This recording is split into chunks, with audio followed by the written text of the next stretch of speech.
Bizalom erősítő dologként rendeztek a pokolban nyílt napot.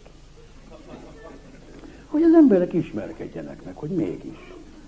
Hogy csak érdemes azért odafigyelni. Bemennek a barátok a pokolba, a már ott lévő barátokhoz. Első ketrecben egy irgalmatlan ronda nőt képzelj el. 8 melle van és páratlan. 7:30, képzeltek.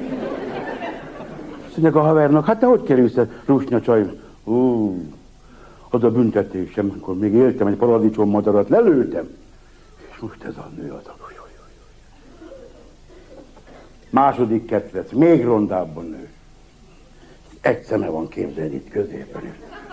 Mindig telesírja a száját. Akkor a tűzcsap. Hát veled? No, mint a haverommal, úgy jártam én is. Paradicsommadarat lelőttem is, hát ide, borzasztó. Harmadik ketrecben a világ legszebb nője. Gyönyörű szép. Fiatal, 18, 19, mit tudom én. Hát te hogy kerülsz a gyönyörű szép nő mellé? Én nem tudom. Állítólag ez a Pina valami paradicsommadarat lelőtt.